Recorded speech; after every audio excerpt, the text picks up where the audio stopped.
खबर उत्तराखंड देख रहे हैं आप सब और मैं हूं आपके साथ रूपाली शर्मा। तो चलिए बुलेटिन की शुरुआत करेंगे, उत्तरकाशी की बात करेंगे, जहां उत्तरकाशी के धराली में बादल फटने से तबाही मची है और तबाही के बाद बचाव अभियान ने जोर पकड़ा है। जिला प्रशासन के अनुसार सेना के 2 घायल जवानों को हेलीकॉप्टर से हायर सेंटर भेजा गया है। आपदा में 6 लोगों की मौत हो गई है, जबकि कई लोग अभी भी लापता है। आपदा के तीसरे दिन भी राहत बचाव अभियान जारी है। धराली की ये तस्वीरें आपकी स्क्रीन पर है, जहां पर आपदा के बाद रेस्क्यू ऑपरेशन शुरू किया गया है। इस बीच आपको बता दें कि धराली क्षेत्र में आपदा के बाद रेस्क्यू ऑपरेशन जारी है। दलों ने 190 लोगों को सुरक्षित स्थानों पर पहुंचाया है। 11 सैन्य जवानों सहित कई लोग अभी भी लापता बताए जा रहे हैं। प्रभावित परिवारों को सहायता प्रदान की जा रही है। 16 लोग महाराष्ट्र के जलगांव से लापता बताए जा रहे हैं। तो यह आपदा के बाद रेस्क्यू ऑपरेशन धराली में चलाया जा रहा है, जहां पर केरल के 28 सैलानियों समेत कई लोग लापता है। बाढ़ के बाद अब तक 5 लोगों की मौत की पुष्टि की गई है। हार्शिल में हेलीपैड डूबा है, कई रास्ते और पुल बर्बाद हो चुके हैं। सीएम धामी आज भी उत्तरकाशी में ही मौजूद है और सीएम ने धराली में ऑपरेशन का निरीक्षण किया है। इस बीच आपको बता दें कि एक के बाद एक आपदा के बाद रेस्क्यू ऑपरेशन जो है वो चलाया गया, जहां पर धराली में तस्वीरें काफी भयावह सामने आई। एकदम से बादल फटने का मामला सामने आया और धराली गांव मलबे में डूब गया और कई लोगों के लापता होने की खबर है। इस बीच आपको बता दें कि प्रधानमंत्री नरेंद्र मोदी भी हालातों पर नजर बनाए हुए हैं। सीएम पुष्कर सिंह धामी वहीं पर मौजूद है। वरिष्ठ पत्रकार अरुण शर्मा हमारे साथ फोन लाइन पर जुड़ चुके हैं। अरुण, बताइएगा इस वक्त उत्तरकाशी में जो बचाव अभियान रेस्क्यू ऑपरेशन चलाया जा रहा है, उस हवाले से क्या कुछ अपडेट है?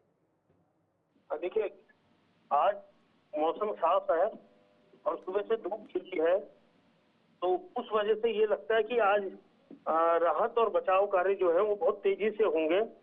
और जो बाहर से सहायता वाली बात है, जो हेलीकॉप्टर कल MI-17 देहरादून में नहीं उतर पाया था और उसके साथ साथ चिनूक हेलीकॉप्टर भी उतर रहा है, जिससे भारी सामान वहां जाएगा, जो मशीनें जाएंगी, जिससे राहत और बचाव का तेज हो सके। तो ये सब चीजें आज संभव है कि हो जाए मौसम को देखते हुए, लेकिन अभी भी दुश्वारियां बहुत विकट है।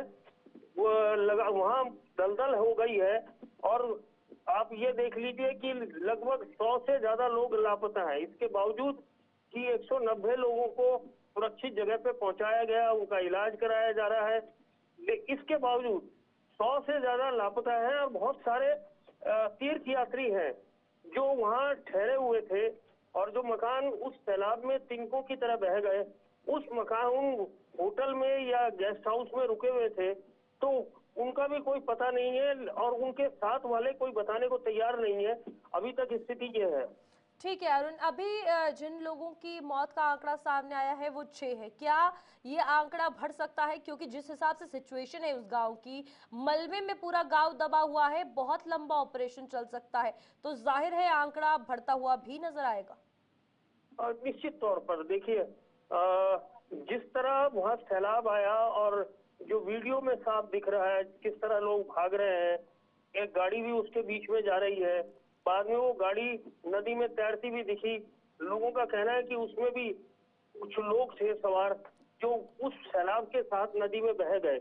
इसके अलावा जिस तरह वो पूरा का पूरा जो आवासीय भवन है, होटल है, गेस्ट हाउसेज है, बाजार तबाह हुआ है, तो निश्चित तौर पर यह संख्या काफी बढ़ने की संभावना है। अरुण, सीएम पुष्कर सिंह धामी वहां पर मौजूद है लगातार। प्रधानमंत्री नरेंद्र मोदी भी सारी सिचुएशंस का जायजा ले रहे हैं। इस वक्त क्या कुछ आदेश और जारी किए गए हैं और खुद मुख्यमंत्री किस तरीके से तमाम चीजों पर ध्यान दे रहे हैं?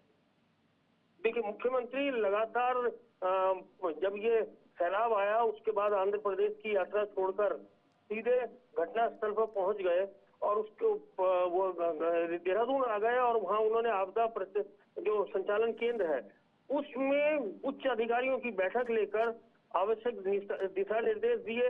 हालांकि इस सैलाब के 15 मिनट के अंतर जो आसपास आर्मी के कैंप थे और ITBP के कैंप थे वो लोग पहुंच गए थे, लेकिन मुख्यमंत्री ने उच्च अधिकारियों को वहां जाने के लिए बोला और 3 जो वरिष्ठ IAS थे उनकी ड्यूटी भी वहां लगाई है कि वो इसको देखेंगे।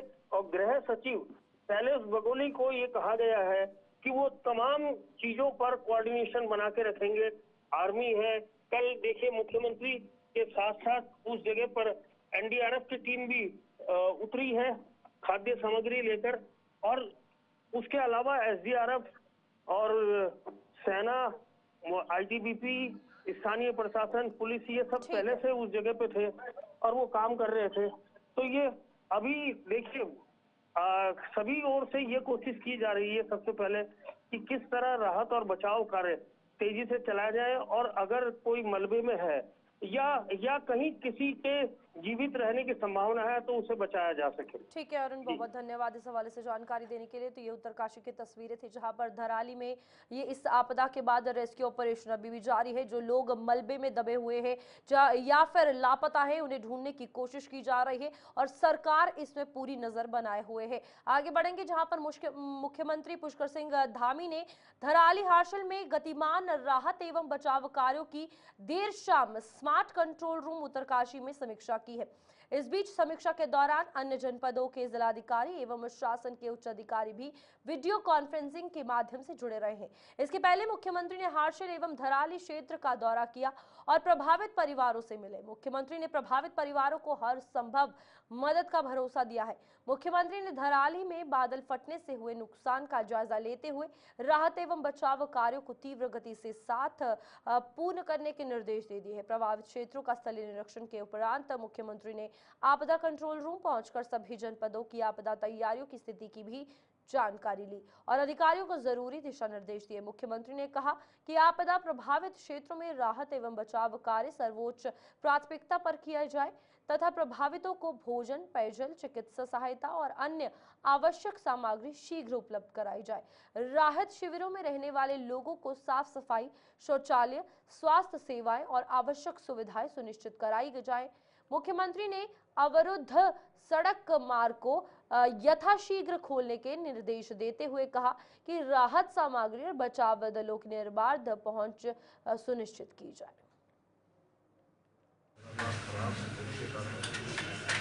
बहुत कम विंडो मिल पा रही है, लेकिन आज जो भी विंडो वहाँ पर पहुँचा और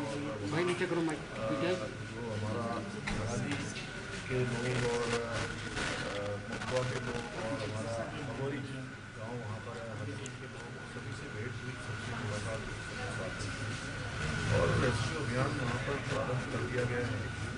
घायल थे उनको आज यहाँ भी शिफ्ट किया गया है, इसके लिए भी शिफ्ट किया जा रहा है और इससे इलाज की व्यवस्था कर रहे हैं। अभी हमारा प्रयास है सभी व्यवस्थाएँ वहाँ पर कैसे जो है सुचारू हों, उसके लिए वहाँ DM और SP अब वहाँ पहुँच गए हैं। उन्होंने अपना कैंप भी कार्यालय भी वहाँ पर खोल दिया है, वहाँ से सारी गतिविधियाँ चलेंगी। आज दिन भर हेलीकॉप्टरों का पहुँचना हुआ है। अभी नीचे वहाँ पर ग्राउंड में आ गए हैं और उनके साथ NHP और BRO की टीम भी वहाँ गई है। तो टीम भी हमारे यहाँ पर PWD और BRO सब मिलकर जो कैटेगरी जो गुमनामी के पास जाना है और हमारा और स्थान है गुमनामी से पहले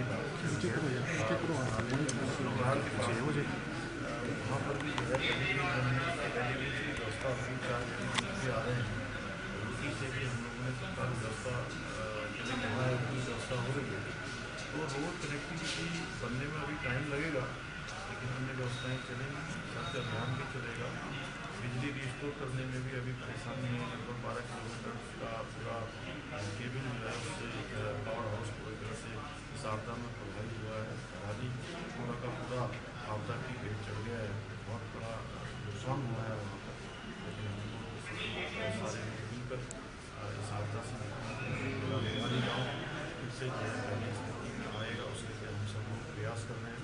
इस समय सभी लोगों को उनके साथ खड़ा होना है, हम सब लोग उनके साथ खड़े हैं। देश भी खड़ा है, आदरणीय प्रधानमंत्री भी लगातार उनकी हर प्रकार से चेष्टा भी की है, हमको आश्वस्त भी किया है कि जो भी भारत सरकार के स्तर पर सहयोग होगा सभी से मुझे इस पर किया जाए। खासकर जो सर मलबे में लोग दबे हुए हैं उनको निकालने का ऑपरेशन इसको कब तक पूरा कर लिया जाए? एनडीआरएफ सभी लोग वहाँ पहुँच गए हैं और रेस्क्यू अभियान चलाया गया है। मलबा काफ़ी ज़्यादा आया है और मलबा भी एक बार नहीं आया, लगभग 6 चरणों में। आज मुझे बताया उन्होंने कि 6 बार जो है तेज गति से मलबा आया 6 चरणों में, और उसके कारण से मलबा काफ़ी ऊपर हो गया है। उसके बाद हर्षिल और उसके बीच का जो मार्ग था वो पूरी नीचे करो। उत्तरकाशी की धराली आपदा को देखते हुए स्वास्थ्य मंत्री धन सिंह रावत ने कहा है कि फिलहाल के लिए स्टाफ के अवकाश को रद्द कर दिया जाए। सभी डॉक्टरों को अपने जिलों में रहने के लिए कहा गया है। उन्होंने ये भी कहा कि उत्तरकाशी की घटना में पीड़ितों के इलाज के लिए 1 दर्जन से ज्यादा डॉक्टरों की ड्यूटी वहां पर लगा दी है। एम्बुलेंस की प्राप्त व्यवस्था भी वहां पर कर दी गई है। अस्पताल 24 घंटे वहां पर खुले रहेंगे और दवाई की व्यवस्था भी वहां पर कर दी गई है। मेरी लगातार स्वास्थ्य विभाग के साथ बैठक हो रही है, ये भी उनकी तरफ से कहा गया। आप देख रहे होंगे कि स्वास्थ्य विभाग में 3 महत्वपूर्ण निर्णय हमने किए। पहला तो क्या है कि सारे डॉक्टर्स की, पैरामेडिकल स्टाफ की, नर्सिंग स्टाफ की, सबकी छुट्टियां जो है वो कैंसिल कर दिया है और उनको कहा है कि आपको इस मानवता के नाते जो है सबको जो है अपने अपने क्षेत्रों में जो है हॉस्पिटलों में रहना है। दूसरा ये कर दिया है कि जो उत्तरकाशी की घटना है उसमें हमने स्पेशलिस्ट डॉक्टरों की भी ड्यूटी लगा दी है और 1 दर्जन से ज़्यादा डॉक्टरों की वहाँ ड्यूटी लगाई है। एम्बुलेंस पर्याप्त मात्रा में वहाँ पे भेजी हैं, दवाइयाँ वहाँ पे पर्याप्त मात्रा में भेजे हैं। हॉस्पिटल जो है रात दिन 24 घंटे खोलने के आदेश दे दिए गए हैं और अभी मैं स्वास्थ्य विभाग की बैठक भी कर रहा हूँ और सारे निर्देश आज जारी किए जाएंगे और जहाँ जहाँ भी हॉस्पिटलों में कोई दिक्कत होगी कहीं तो उसको भी पूरा किया जाएगा। पैसे की भी अगर कहीं डिमांड होगी तो वो भी सरकार की तरफ से पूरी की जाएगी। और अभी 3-4 दिन में हम 222 डॉक्टर जो हमारे आयोग से आ चुके हैं उनकी नियुक्ति पत्र भी बहुत जल्दी हम दे रहे हैं ताकि वो अपने अपनी जगह पे तैनाती करें। धराली आपदा के बाद स्वास्थ्य विभाग पूरी तरह से अलर्ट मोड पर है। उत्तरकाशी, देहरादून और ऋषिकेश में आईसीयू सहित सामान्य बेड आरक्षित किए गए हैं। मानसिक स्वास्थ्य पर भी फोकस करते हुए 3 मनोचिकित्सक धराली भेजे गए हैं। इसके अलावा स्पेशलिस्ट डॉक्टरों की टीम भी धराली पहुंच रही है। तो यहाँ पर आरक्षित चिकित्सा व्यवस्था जो है वो की गई है, जिसमें जीएमसी अस्पताल देहरादून में 150 जनरल बेड आरक्षित किए गए हैं। जीएमसी अस्पताल देहरादून में 50 आईसीयू बेड आरक्षित है।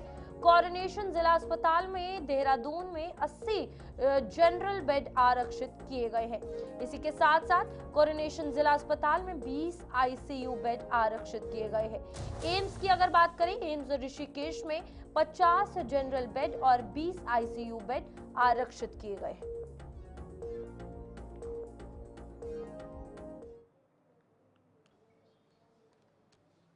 जो अभी उत्तरकाशी में धराली में जो आपदा घटित हुई है तो उसके अवज में जो स्वास्थ्य विभाग की जो तैयारियां हैं उसका मौका मुआयना करने यहाँ पे कोरोनेशन हॉस्पिटल में पहुँचा हूँ।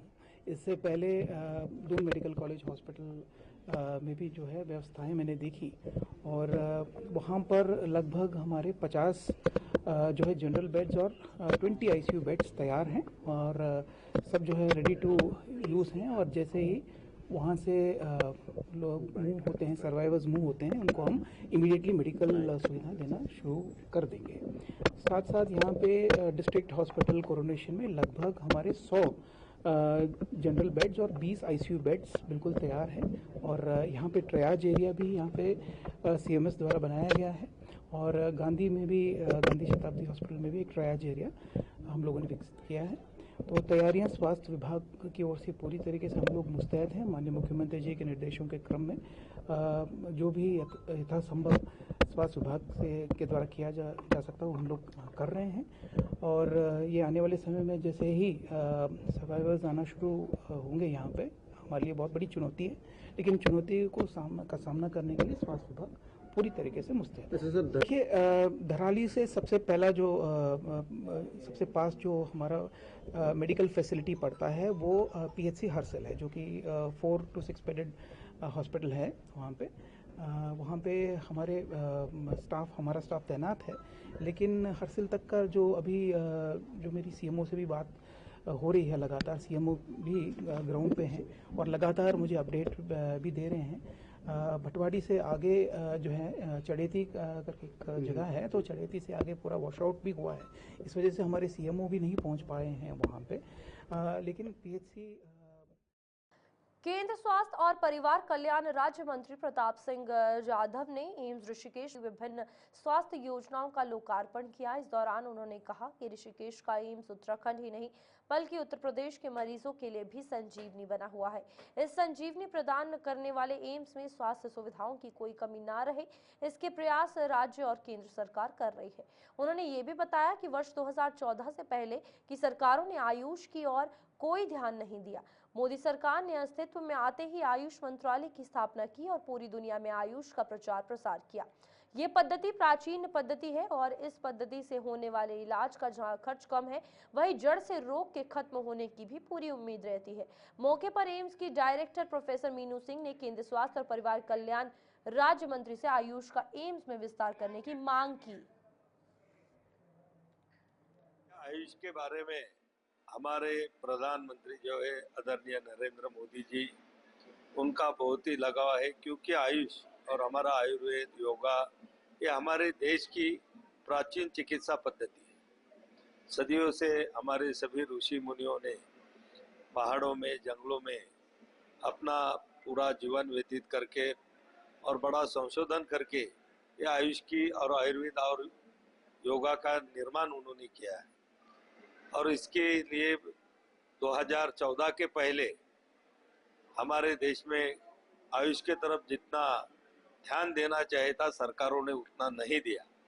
लेकिन 2014 में नरेंद्र मोदी जी ने आयुष मंत्रालय की स्थापना कर सभी आयुष को पूरे हमारे देश में ही नहीं बल्कि पूरी दुनिया में उसका प्रचार और प्रचार करने के लिए आयुष मंत्रालय के माध्यम से काम किया जा रहा है। अब अभी सभी जानते हैं कि लगभग 177 देशों ने योग को मान्यता दी, यूनो में उसको मान्यता मिली। 21 जून पूरी दुनिया में योग जागतिक योग दिन के माध्यम से सभी देश वहाँ पर उसको मनाते हैं, करोड़ों लोग उसमें शामिल भी हो जाते हैं। ऐसे ही हमारे आयुर्वेद के भी लगभग 25 से ज़्यादा देशों के साथ हमारे एमओयू हो चुके, जो आपने पूछा कि आयुष का प्रचार और प्रसार बड़ी जोर से आदरणीय नरेंद्र मोदी जी के मार्गदर्शन में हमारा आयुष मंत्रालय कर रहा है। का कार्यक्रम जो है वो मान्य मंत्री जो है राज्य मंत्री हेल्थ के श्री प्रताप राव जाधव जी वो आ रहे हैं और हमारा जो पेट सीटी स्कैन है उसको इनॉग्रेट करेंगे। उसके अलावा वो हमारे आयुष में कुछ फैसिलिटीज़ ऐड की हैं, जैसे कि लाइब्रेरी और दिल्ली आयुष की फैसिलिटी, उनको भी वो इनॉग्रेट करेंगे। उत्तराखंड में बादल फटने से लगातार बारिश से हालात बेहद खराब हो गए हैं। भूस्खलन के कारण सैकड़ों सड़कें बंद हैं और नदियां उफान पर हैं। कैबिनेट मंत्री गणेश जोशी ने बताया है कि गगनानी तक बारिश के कारण 16 सड़कें बंद हैं और इन सड़कों पर यातायात बहाल करने के लिए 87 जेसीबी काम कर रही हैं। कैबिनेट मंत्री ने यह भी कहा कि कुमाऊं में 60 सड़क में भारी बारिश के कारण अवरुद्ध है और इन सड़कों पर यातायात सुचारू करने के लिए युद्ध स्तर पर काम कर रहा है। 2:15 पर बंगाली में बादल फटने से डायरेक्ट तबाही हुई।